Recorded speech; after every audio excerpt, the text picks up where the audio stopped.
बैठा रे।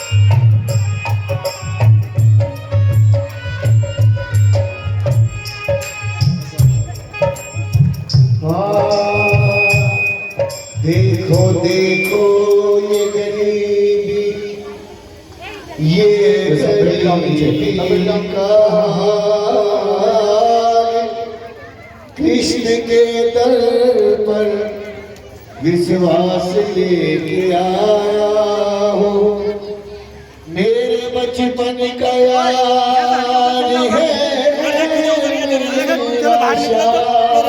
एक जना बना लेगा कल। चलो यही साइड में रहना बेटा। मैं आस लेके आया हूँ, अरे द्वार पालो कन्हैया से कह दो, अरे द्वार पालो कन्हैया से कह दो, ये दर पे सुधा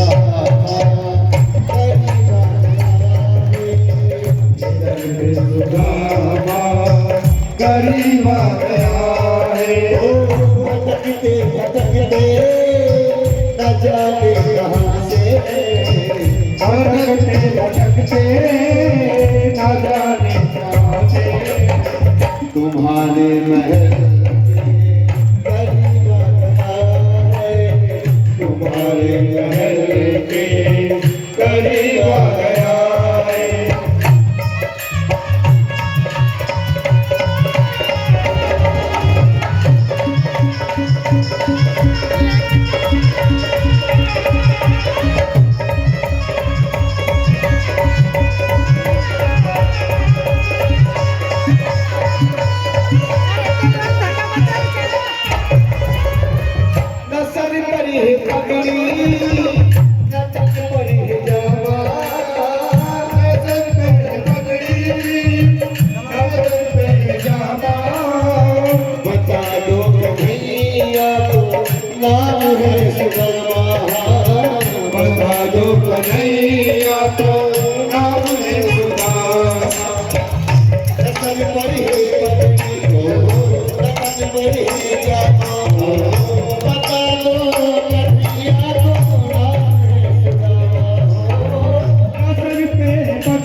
मिलने सखा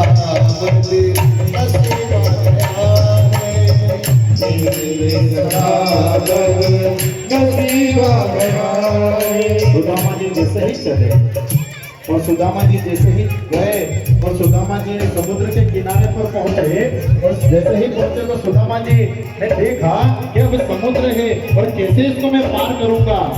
और सुदामा जी ने जैसे ही देखा तो द्वारकापुरी के ठीक ऊपर दाऊजी महाराज खड़े थे और दाऊजी महाराज ने देखा कि कोई समुद्र के उस पार खड़ा है और कोई द्वारकापुरी आना चाहता है, तो द्वारकाधीश आना चाहता है। और जैसे ही देखा और देख करके दाऊजी महाराज ने नाव को भेज दिया और सुदामा को लेकर के आए और सुदामा जी ने जाकर के द्वारपालों से कहा, जय हो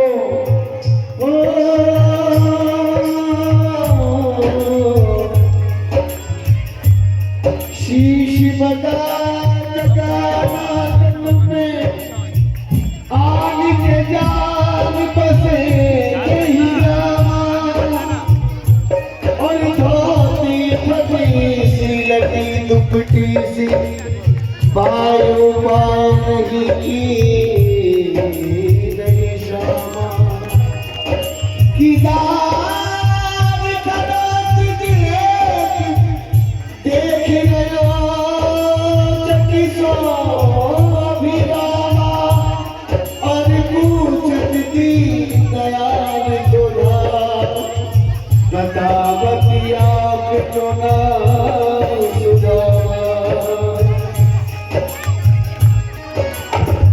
अरे द्वार पालो कन्हैया से कह दो अरे द्वार पालो कन्हैया से कह दो कि दर में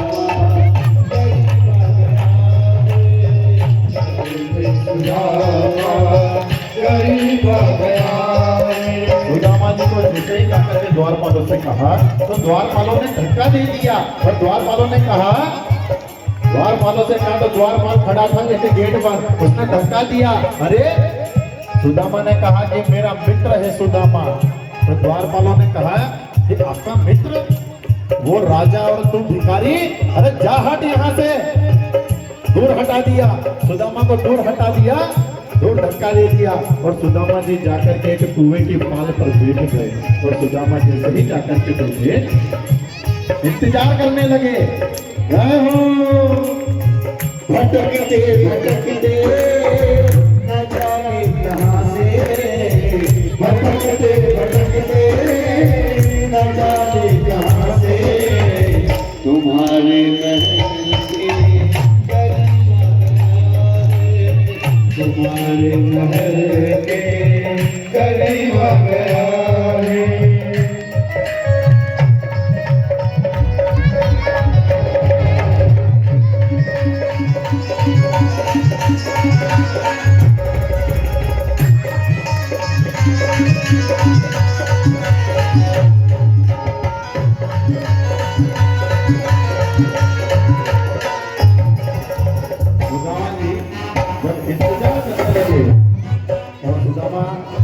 जैसे करने लगे एक द्वारपाल के मन में आया एक द्वारपाल ने सोचा कि अरे ठीक है अरे कोई है तो जाकर के मैं द्वारकाधीश से कहूँ तो सही एक द्वारपाल गया और द्वारपाल ने जाकर के जैसे ही कन्हैया को कहा द्वारपाल पहुंचा ठाकुर जी के पास में द्वारकाधीश के पास में जाकर के कहा कि कोई नाथ एक भिक्षुक खड़ा और नाम बता रहा है सुदामा और जैसे ही सुदामा नाम सुना और दौड़ पड़े कन्हैया और सिंहासन से दौड़े और दौड़ते दौड़ते जैसे ही धोती में पांव अटका और धोती में पांव अटका भगवान गिर पड़े और लड़खड़ाते हुए जैसे ही भगवान गिरे सुदामा के पास पहुंचे और सुदामा को गले से भगवान ने लगा लिया हो सकते हैं चले आए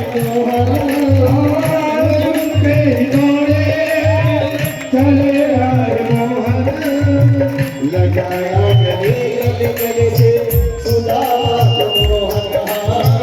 लगाया गले गले से सुदामा रुक्मणी जी की भागी पीछे हुआ रुक्मणी को बढ़ाई न चंपा हुआ रुक्मणी को बढ़ाई न चंपा ये मेहमान के ये मेहमान के अजीब आ गया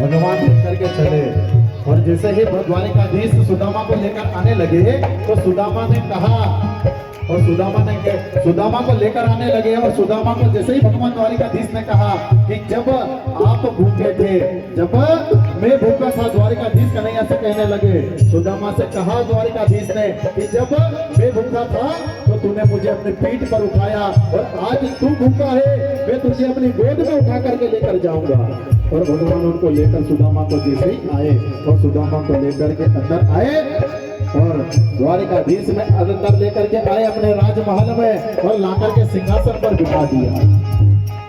बराबर से अपने सुदामा बिठाए बराबर से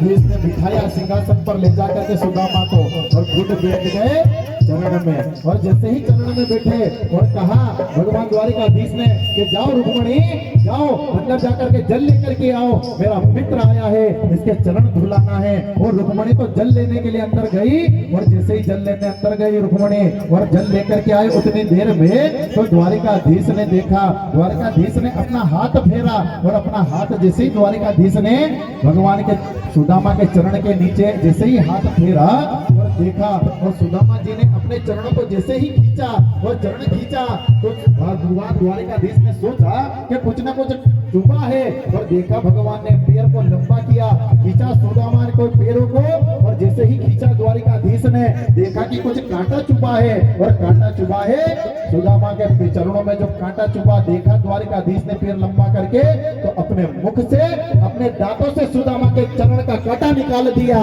ये चरण का कांटा सुदामा के नहीं, ये तो सुदामा के गरीबी का कांटा भगवान द्वारिकाधीश ने निकाल दिया।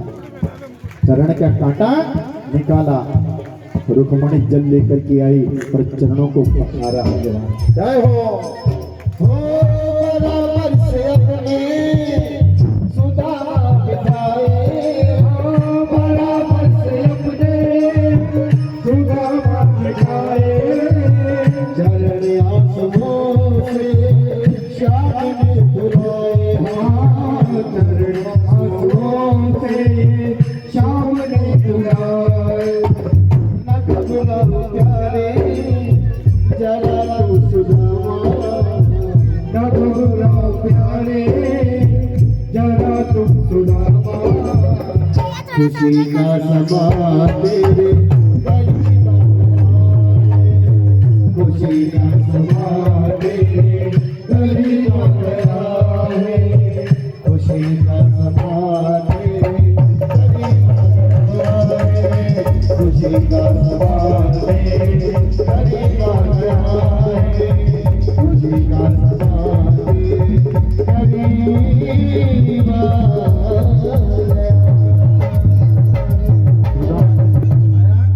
और सुदामा के चरणों को पखारा और सुदामा जी को पास में बिठा दिया। सुदामा जी को भगवान पास में बैठ गए और सुदामा से बात कर रहे। सब बैठ गई, सारी रानियां आ गई और सुदामा के पास में भगवान कन्हैया बैठे और जितनी भी रानियां थी सभी रानियों को बुलाया। रुक्मणी, जामंती, कालंती, जितनी भी रानियां थी सबको कहा मेरा मित्र आया है सुदामा और मेरा मित्र सुदामा आया है और सब उससे आशीर्वाद लो, उसके चरणों को सब प्रणाम करो, सब प्रणाम करो मेरे मित्र के। सुदामा मेरा मित्र आया है, सब चरणों को प्रणाम करो। अब भगवान के सुदामा जी के चरणों को प्रणाम करी जितनी रानियां थी और जैसे रानियां आती जाए रुक्मणी, जामंती, कालंती और सुदामा जी आशीर्वाद देते जाए। अखंड सौभाग्यवती भव, एक निकली, अखंड सौभाग्यवती भव, दो, अखंड सौभाग्यवती भव, तीन, अखंड सौभाग्यवती भव, चार, और जैसे 8, 10 निकली, 15 निकली और जैसे ही 15 निकली सुदामा जी ने कन्हैया से पूछा क्यों रे ये किसकी है? क्योंकि सब अपनी है, चलने दे, सब अपनी, तू तो देता रहे, अब आशीर्वाद तो चल रहे। अब अखंड गायब, सौभाग्यवती भव, अब सौभाग्यवती भव, सौभाग्यवती भव। अब 25-50 और निकली, अब 25-50 और निकली। सुदामा से ने पूछा कन्हैया से तोरे कितनी है, कितनी है? सुदामा जी ने कहा कि चलने दे, तू तो अभी और बाकी है, तू तो चलने दे। अखंड गायब, सौभाग्य गायब, अब तो सिर्फ चल रहा भव भव भव भव। 25-50 और निकली और जैसे ही 25-50 और निकली सुदामा ने पूछा क्यों रे बता तो कितनी है? और जैसे ही कन्हैया ने कहा 16,108, कन्हैया तो वही ठहरो। कन्हैया ने कहा अरे इन सबके बत्तल का तो अकेले ही पढ़ ले, मेरे से नहीं बने इतने सारे का आशीर्वाद। कितनी थी? 16,108। सुदामा जी ने कहा कि इतने सबके बत्तल का तो अकेले ही पढ़ ले, मैं थारी आशीर्वाद दे दूंगा, इनके आशीर्वाद देने का चक्कर में मैं ही निपट लूंगा। इसमें तो आशीर्वाद देवा है, आशीर्वाद नहीं बना। सुदामा जी को विश्राम करवाया और सुदामा जी जैसे ही विश्राम किए रात में पोटली खिसक गई। भगवान ने सुदामा ने कन्हैया को पोटली नहीं दी क्योंकि सुदामा को पता था ये तो राजा है। और जाकर के देखा द्वारिकाधीश में तो द्वारिकाधीश के तो बहुत ठाट हैं और मेरे चावल और मेरे तंदूल ये सुदामा ने नहीं दिए। रात को जब विश्राम किया तो बाजू से पोटली खिसक गई और गई पोटली हाथ से। तंदुल लिए निकाल और जैसे ही भगवान द्वारिकाधीश ने उस पोटली को लिया और जैसे ही पोटली को द्वारिकाधीश ने लिया और द्वारिकाधीश ने उस पोटली को लेकर के हाथ में सुदामा ने नहीं दिया। सुदामा नहीं देते परंतु ठाकुर ने पोटली को खोल लिया और पोटली खोली और पोटली खोल करके उसमें से तंदुल खाने लगे। तो मुष्टिक खाया, एक मुष्टिक खाई तंदुल की और एक मुष्टिक जैसे ही तंदुल खाया सुदामा ने एक लोक का राज्य प्रदान कर दिया सुदामा को। दूसरी मुष्टिक तंदुल की खाई सुदामा ने तो तीनों लोक का राज्य प्रदान कर दिया सुदामा को। और तीसरी मुट्ठी जैसे ही खाने लगे सुदामा उतनी ही देर में रुक्मणी ने हाथ पकड़ लिया और रुक्मणी ने हाथ पकड़ा और कहा रुक्मणी ने कि आपने सर्वस्व सुदामा को दे दिया, अब क्या हमें भी आप प्रदान कर दोगे? तीसरी मुष्टिक नहीं खाने दी, हाथ रोक दिया रुक्मणी। तीसरी मुष्टिक नहीं खाने दी। सुदामा जी विश्राम किए और विश्राम कर कर जब जाने लगे सुदामा और सुदामा जब जाने लगे सुदामा ने कहा द्वारिकाधीश से अब हम चले, काफी दिन रुक लिए, अब जाने लगे। तो जैसे ही जाने लगे द्वारिकाधीश से सुदामा ने कहा कि हम जाएं तो द्वारिकाधीश ने कहा कि जो मैंने तुझे नए कपड़े पहनाए ये सब उतार दे, सब उतार, क्योंकि जैसा आया था वैसे ही जा। सब उतरवाने लगे। अब सुदामा ने सोचा कि ये इतना बड़ा राजा है, इतना बड़ा राजा होने के बाद भी ये इसको देखो तो ये मेरे कपड़े जो पहना है वही उतार रहा और जो पहन के आया था वही पहन के जा, क्यों कह रहा? और जो पहन करके आए थे सुदामा वही पहन करके जाने लगे। सुदामा के मन में आया और सुदामा ने मन में कह दिया कि ए द्वारिकाधीश जो तूने मुझे दिया है वो तुझे वापिस प्राप्त हो जाए। पर सुदामा को क्या पता था कि मुझे तो 3 लोक का राज्य प्रदान कर दिया। सुदामा को ये पता नहीं, जो तूने मुझे दिया वो तुझे वापिस मिल जाए। और सुदामा जाने लगा क्योंकि जिसके भाग्य में अगर नहीं लिखा और भाग्य में अगर नहीं लिखा और आप कितना भी प्रयास कर लो देने का, उसको सुख देने का, तो उसको सुख नहीं मिल सकता। वो तो जिसकी कृपा उस नारायण की, उस कृष्ण की, उस ठाकुर की कृपा जब तक नहीं होगी उसको सुख नहीं मिल सकता। सुदामा को छोड़ने के लिए चले हैं, छोड़ने के लिए चले और द्वारिकाधीश, द्वारपाल, रानियां सभी छोड़ने के लिए जा रहे हैं।